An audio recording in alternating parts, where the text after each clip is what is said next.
শীতের সকাল, চারপাশে কুয়াশার চাদর মুড়ে আছে। শহরের কলেজ রোডের পাশে দাঁড়িয়ে আছে ঋতু। বাসের জন্য অপেক্ষা করছে। হাতে একটা নীল রঙের ফাইল, চোখে কালো ফ্রেমের চশমা, ঠোঁটে হালকা লাল লিপস্টিক। ওর চোখে কিছুটা অস্থিরতা, আবার কিছুটা লুকানো আনন্দও। ঋতুর জীবনে এই দিনটা খুব বিশেষ। আজ ওদের কলেজে সাংস্কৃতিক অনুষ্ঠান, আর সেখানে প্রথমবারের মতো গান গাইবে আরিয়ান। আরিয়ান ওর সহপাঠী, ওর জীবনের সবচেয়ে কাছের মানুষ, অথচ কখনো কোনোদিন সরাসরি তাকে ভালোবাসার কথা বলেনি। আরিয়ান সবসময় একটু আলাদা ধরনের ছেলে। ক্লাসের প্রথম বেঞ্চে বসা, বইয়ের পাতায় ডুবে থাকা, কিন্তু মঞ্চে উঠলে যেন সম্পূর্ণ বদলে যেত। গান গাইলে মনে হতো পৃথিবীর সব শব্দ স্তব্ধ হয়ে গেছে, শুধু ওর কণ্ঠস্বর ভেসে বেড়াচ্ছে চারিদিকে। ঋতু কখন যে তাকে ভালোবেসে ফেলেছিল সেটা বুঝতেই পারেনি। প্রথম বর্ষে একদিন লাইব্রেরিতে হঠাৎ বই নিতে গিয়ে ধাক্কা খেয়ে পড়ে গিয়েছিল ঋতু। হাত বাড়িয়ে তাকে উঠিয়ে দিয়েছিল আরিয়ান। সেই স্পর্শেই বুকের ভেতর কেমন যেন অদ্ভুত একটা আলোড়ন উঠেছিল। সেদিন থেকে প্রতিদিনই আরিয়ানকে দেখার অজুহাত খুঁজত সে। আজকের অনুষ্ঠানে ঋতুরও একটি কবিতা আবৃত্তির কথা, কিন্তু ওর মন একদম শান্ত নেই। মনে হচ্ছে আজ কিছু একটা ঘটবে। হয়তো আরিয়ান ওর দিকে তাকিয়ে কিছু বলবে, হয়তো একটা ইঙ্গিত দেবে, হ্যাঁ আমিও তোমাকে ভালোবাসি। বেলা বাড়তে থাকলো, কলেজ ক্যাম্পাস জমে উঠলো ছাত্রছাত্রীদের ভিড়ে। রঙিন আলোকসজ্জা, মঞ্চে ব্যস্ততা, মাইক্রোফোন চেক করা, সব কিছু মিলিয়ে পরিবেশটা অন্যরকম। অনুষ্ঠান শুরু হলো, একে একে সবাই তাদের পারফরমেন্স শেষ করছে। ঋতুর পালা আসতে আসতে বুকের ভেতর টিপ টিপ শব্দ বাড়তে লাগলো। মঞ্চে উঠে কবিতা পড়ার সময় ওর চোখ বারবার খুঁজে ফিরছিল একটাই মুখ, আরিয়ানের। সে সামনের সারিতেই বসে, চোখ দুটো নিবিড়, মনোযোগে স্থির, যেন প্রতিটি শব্দ ওর বুকের ভেতর গেঁথে নিচ্ছে। ঋতুর মনে হলো আজ সে যেন আর কারো জন্য নয়, কেবল আরিয়ানের জন্যই আবৃত্তি করছে। এরপর এলো সেই প্রতীক্ষিত মুহূর্ত।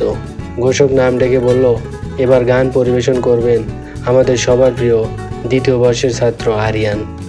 মঞ্চে উঠে দাঁড়ালো সে, গিটার হাতে নিয়ে চোখ বন্ধ করে কিছুক্ষণ স্থির দাঁড়ালো। তারপর বাজাতে শুরু করলো সুর। কণ্ঠস্বর ভেসে উঠল, স্নিগ্ধ, গভীর আর অদ্ভুত এক আকর্ষণময় আবেগে ভরা। পুরো হল যেন নিস্তব্ধ। ঋতুর বুক ধড়ফড় করছে, মনে হচ্ছে প্রতিটি শব্দ কেবল তার জন্যই গাওয়া হচ্ছে। আরিয়ানের চোখ মাঝে মধ্যেই তার দিকে এসে থেমে যাচ্ছিল। গান শেষ হওয়ার পর দর্শকরা হাততালিতে ফেটে পড়ল, কিন্তু ঋতুর মনে হলো আজই কিছু একটা হতে যাচ্ছে।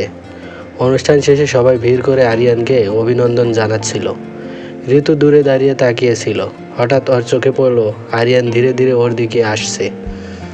তুমি খুব সুন্দর আবৃত্তি করেছো, মৃদু স্বরে বলল আরিয়ান। তুমিও গানটা অসাধারণ গেয়েছো, উত্তর দিল ঋতু, কণ্ঠে হালকা কাঁপুনি। দুজনের চোখে চোখ পড়তেই চারপাশে কোলাহল যেন মিলিয়ে গেল।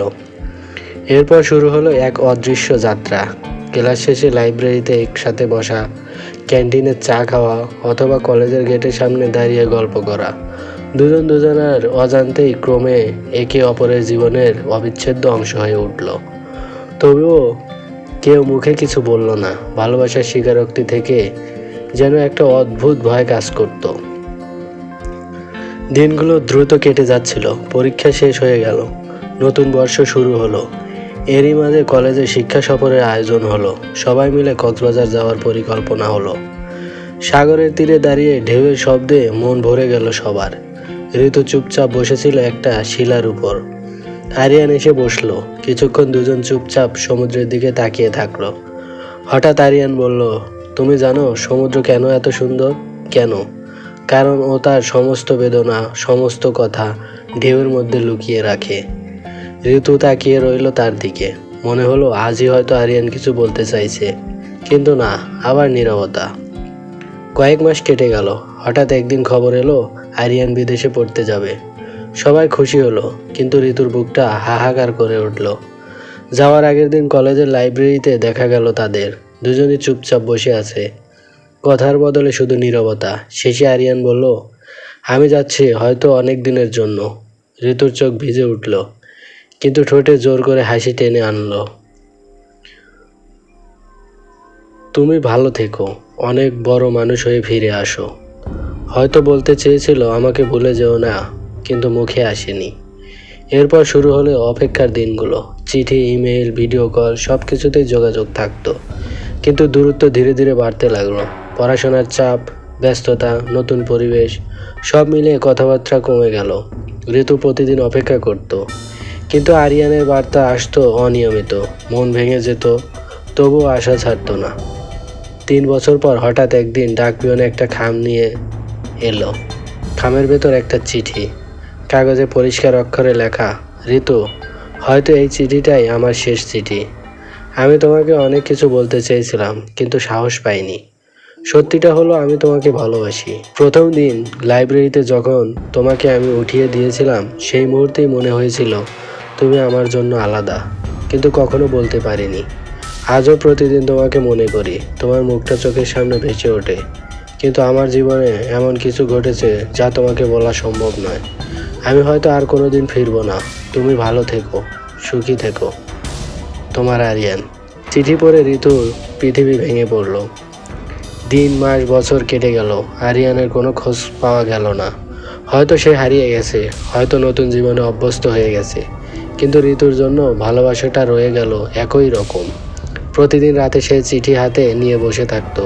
মনে হতো এই শব্দগুলোই তার জীবনের সবচেয়ে বড় সম্পদ। বছর 10 পর ঋতু এখন কলেজের শিক্ষক। একদিন ক্লাসে নতুন ছাত্রছাত্রী ভর্তি হলো। ঠিক তখনই দরজার কাছে দাঁড়িয়ে থাকা এক ছেলেকে দেখে বুকটা কেঁপে উঠল। সেই তো, একটু বয়স বেড়েছে, চেহারায় ক্লান্তির ছাপ, তবুও চোখে সেই একই মায়া, আরিয়ান। দুজনের চোখে চোখ পড়তেই মনে হলো সময় যেন আবার থেমে গেছে। হয়তো হারিয়ে যাওয়া ভালোবাসা আবার ফিরে এসেছে, দেরিতে হলেও অশেষ সত্যতার সঙ্গে। ভালোবাসা কখনো হারিয়ে যায় না, সময়ের স্রোতে হয়তো দূরে সরে যায়, কিন্তু একসময় ফিরে আসে, নিজের মতো করে, নিজের সময়ে।